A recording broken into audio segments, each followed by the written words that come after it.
What is up, everybody? Welcome to episode 126 of the Idiotic Sports Talk. I'm your host, Liam Gavin, coming to you live from my dining room. I just want to give a week 2 recap around the NFL. A lot of crazy games, a lot of crazy comebacks, just awesome football being played. Let's start with the Thursday night game. The Chiefs beating the Chargers 27-24. Pat Mahomes, 235, 2 touchdowns, no interceptions. And wide receivers McCole Hardman and Jerick McKinnon, the running back, each had a touchdown reception.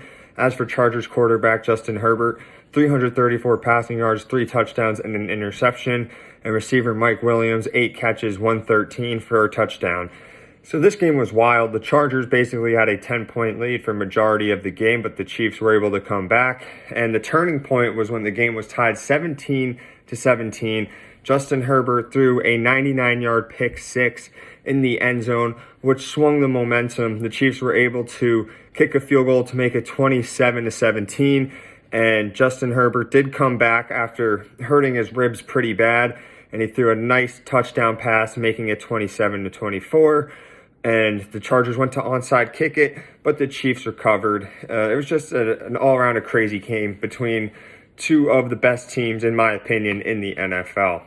On to the Sunday games, we have the Patriots beating the Steelers 17-14. Mac Jones, 252 passing yards, a touchdown, and an interception.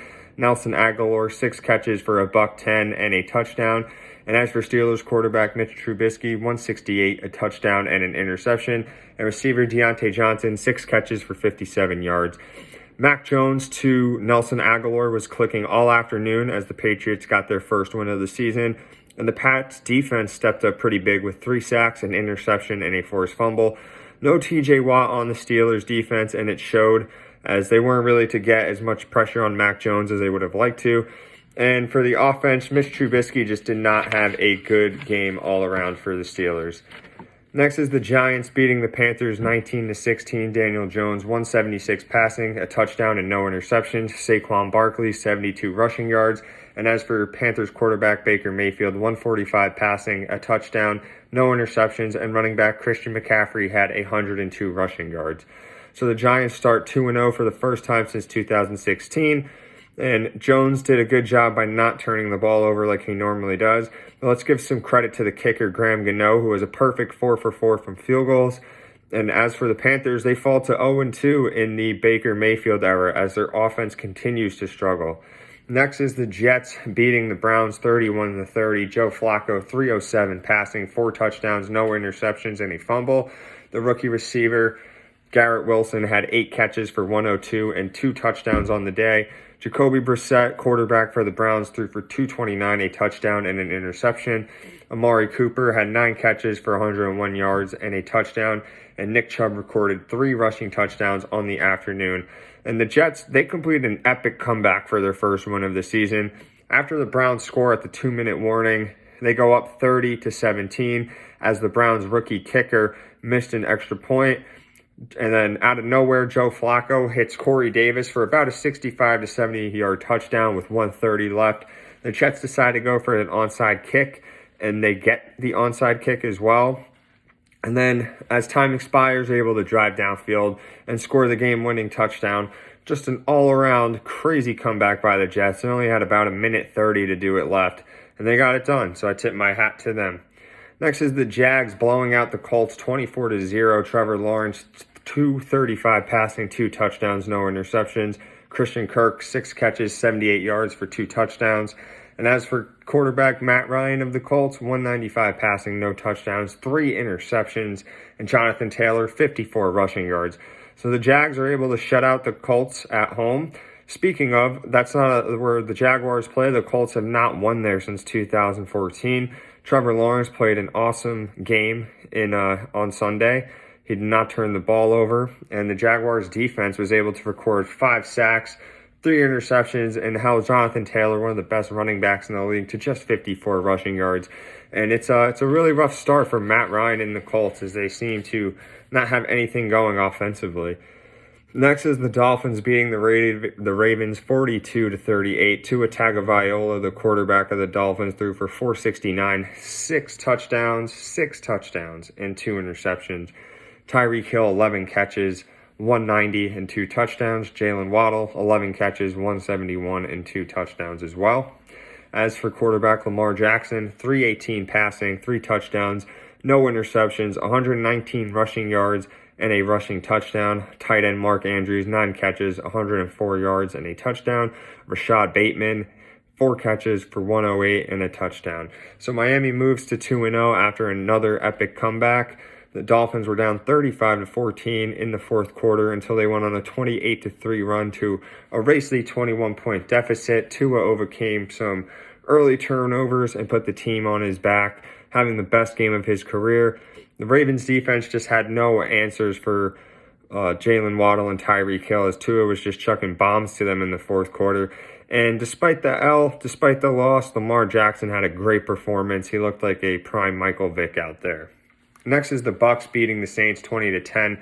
Tom Brady threw for 190, a touchdown, no interceptions, and a fumble.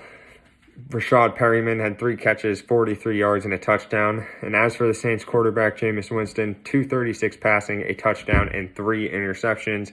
Michael Thomas, 6 catches, 65 yards, and a touchdown. So Tom Brady moves the Bucs to 2-0 as he avoids going 0-5 versus the Saints in the regular season since he's been a Buccaneer. And this game was 3-0, basically the Saints the entire way. But then a few turnovers by Jameis Winston swung the momentum to the Bucs. And speaking of swinging, Mike Evans, the wide receiver for the Buccaneers, and Saints cornerback Marshawn Lattimore both got ejected for fighting. And I believe Mike Evans now has a 1-game suspension, and that's just not good, especially if you're Tom Brady, because that's one of his big targets. But speaking of the Bucs, their defense had a monster game, recording 6 sacks, 3 interceptions, one of which was a pick 6, and 2 forced fumbles. Moving on, we have the Lions beating the Commanders 36-27. Jared Goff, 256 passing, 4 touchdowns, no interceptions. Amon-Ra St. Brown, 9 catches for 116 and 2 touchdowns. DeAndre Swift, 56 rushing yards, 31 receiving yards with a receiving touchdown. As for the quarterback of the Commanders, Carson Wentz, 337, 3 touchdowns, and an interception. Curtis Samuel, 7 receptions, 78 yards, and a touchdown. And rookie receiver Jahad Dotson had a receiving touchdown on the afternoon. So the Lions got themselves a big win. Jared Goff pretty much played a perfect game, and Amon-Ra St. Brown, his receiver, had a career game as well. The Lions' defense stepped up with an interception, a safety, 5 sacks, 3 of which came from the rookie Aiden Hutchinson. And when the Commanders started to get it going, the Lions would start to respond, and that's good to see because the Lions of old times would have just allowed them to get back in the game and pretty much give the game away to them.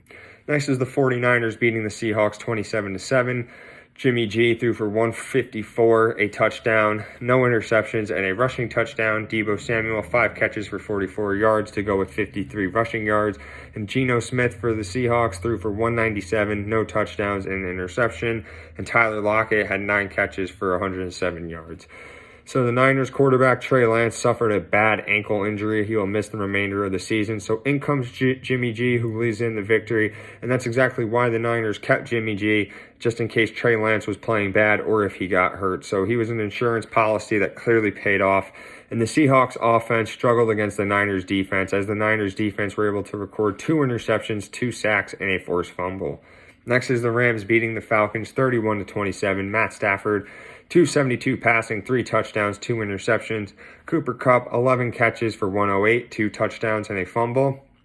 Marcus Mariota of the Falcons had 196 passing, 2 touchdowns, 2 interceptions, and a fumble. And the rookie wide receiver Drake London, 8 catches, 86 yards, and a touchdown.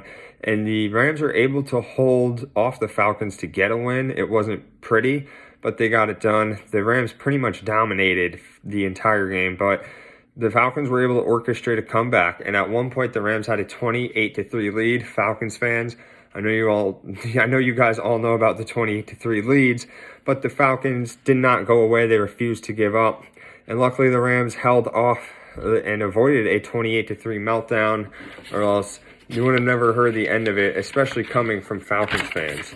Next is another thrilling game. The Cardinals beating the Raiders in overtime 29-23. Kyler Murray, 277 passing, a touchdown, an interception, and a rushing touchdown. Zach Ertz, the tight end, 8 catches for 75 yards.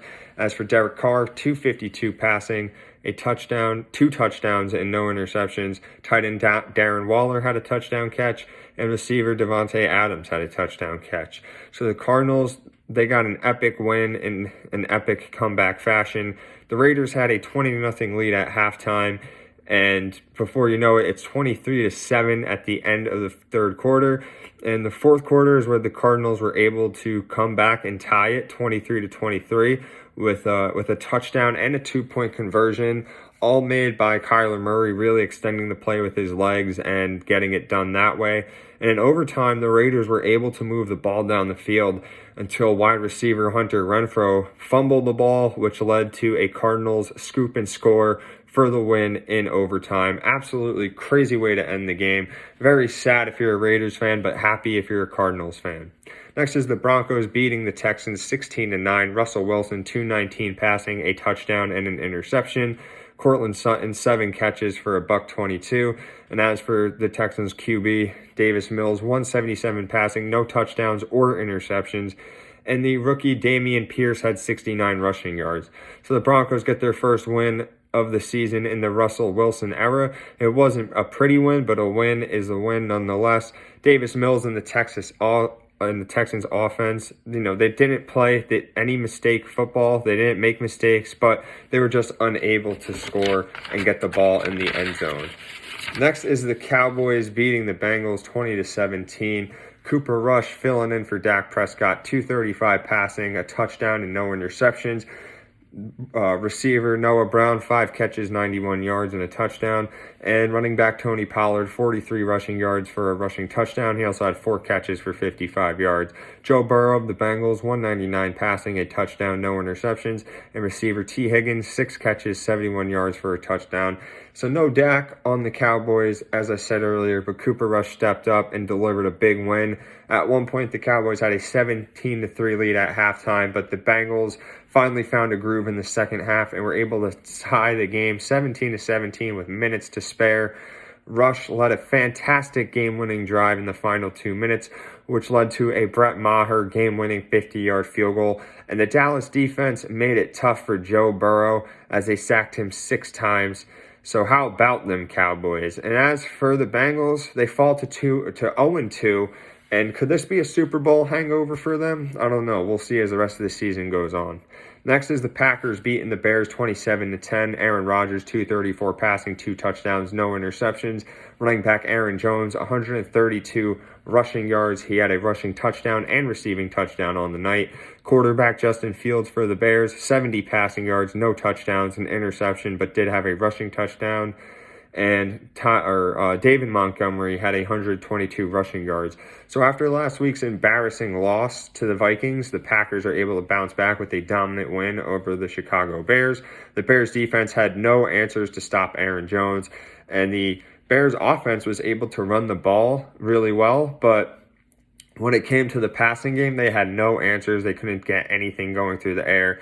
And yes, Bears fans, I'm very sorry, but Aaron Rodgers' "I still own you" comment last year is still valid for this year. Finally, we get into the 2 Monday night games. We have the Bills beating the Texans 41-7. Josh Allen, 317 passing, 4 touchdowns, no interceptions. Stephon Diggs, 12 catches for a $148 and 3 touchdowns. Titans quarterback Ryan Tannehill, 117, no touchdowns and 2 interceptions. Derrick Henry had 25 rushing yards and a rushing TD. So the Bills got a dominant win again by blowing out their opponent. And Allen and Diggs might be the best QB and wide receiver duo in the league. And let's tip our hats to the Bills defense again, as they had 2 sacks, 2 forced fumbles, 2 interceptions. 1 was a pick 6. And they held Derrick Henry, one of the best running backs in the league, to just 25 yards rushing. Awful night for Ryan Tannehill and the Tennessee Titans overall.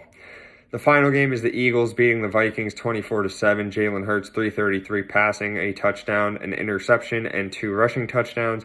Receiver Devontae Smith had 7 catches for 80 yards. Kirk Cousins of the Vikings had 221 passing, a touchdown, and 3 interceptions. Justin Jefferson, 6 catches for 48 yards. So the Eagles dominate the Vikings start to finish. Hurts not only ran the ball really well, he was also passing the ball very well also. And the Eagles defense developed a lot of pressure on Kirk Cousins, which led to 3 interceptions and 2 sacks. And cornerback Darius Slay had receiver Justin Jefferson clamped down the entire night. Dalvin Cook couldn't run for his life against the Eagles. He had like under 20 rushing yards. And Kirk Cousins still showing that he is awful in primetime games. He can't win on Monday night, and he's just a bad quarterback when it's primetime football. So that's it. Thank you all for listening to the Week 2 recap. Remember to subscribe to my YouTube channel. Follow me on my Instagram. Do what you can to share, like, and promote my page. Thank you all, and have a wonderful day.